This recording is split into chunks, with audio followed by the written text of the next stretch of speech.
the reform of events to revive downtown residency. I'm Elaine, and I will give you a brief introduction of our topic.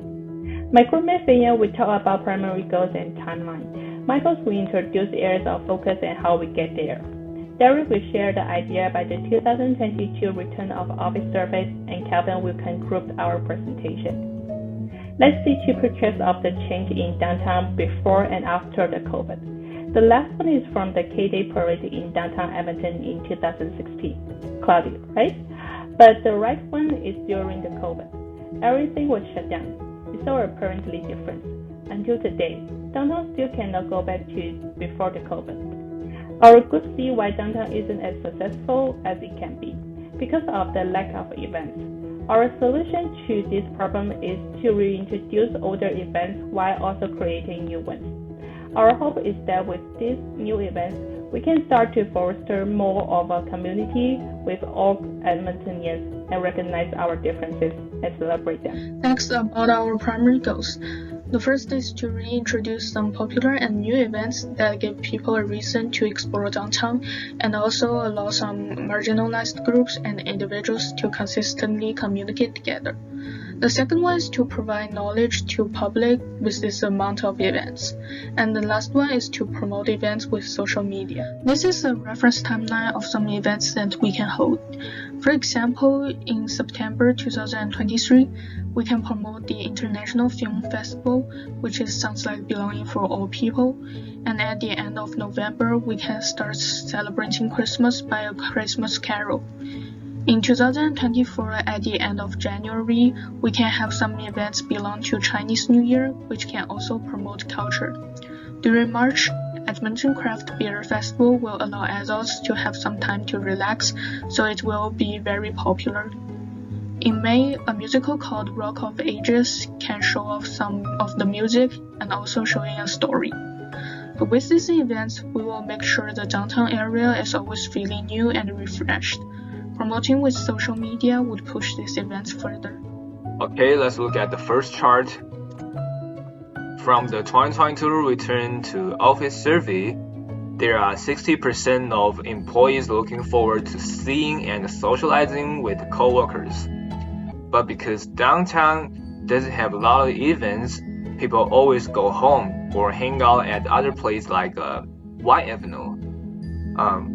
But from the second chart, if events were actually going on in and around the downtown area, then people would want to come and work here rather than working at home.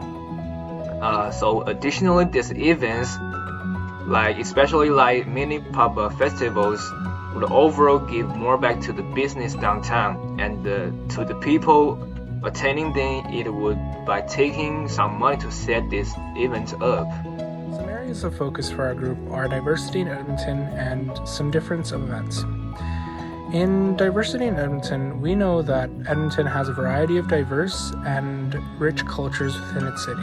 And as a result, we believe that if we introduce events that incorporate East Asian, Indigenous, Balkan, and East Europeans, we would foster a more inclusive environment for all.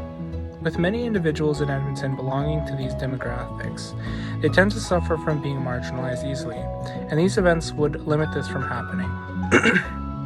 Difference of events. With each event, we hope to have different values and customs represented. We will be able to support groups and communities that might not have had as much support as others. How will we get there? In Phase 1, this is all going to be about just lowering our costs and just figuring out the more logistical side of things. In Phase 2, we'll be communicating with local communities and with sponsors, deciding on new events to show off Edmonton's diversity, while also bringing individuals downtown. In Phase 3, we'd be setting up events that would have been done in the past, while also the creation of new ones and the promotion of events that aren't really in the mainstream media. To summarize, our main issue is a vacancy downtown. Our solution to that is to promote diversity within downtown and introduce people to different cultures by using downtown as an area where we can explore, which in turn will attract more people to fill the streets. The environment will be a big part of it. It needs to be safe, decorated, and enhanced. Our downtown is not particularly attractive to the residents, so a lot of interventions are needed.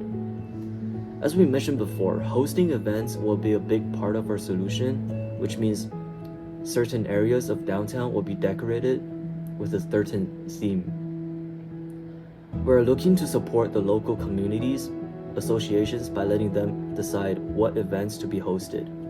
It is really about connecting with the community and the cultures, the people, so that people will have a reason to come to downtown and take action on their own. We're hoping to build a positive momentum in attracting people to downtown. With more people coming to downtown, it will eventually attract more business to open, and this will create a positive loop, which will make downtown more vibrant. That will be the end of our presentation. Thank you for your time, and I hope you have a great day.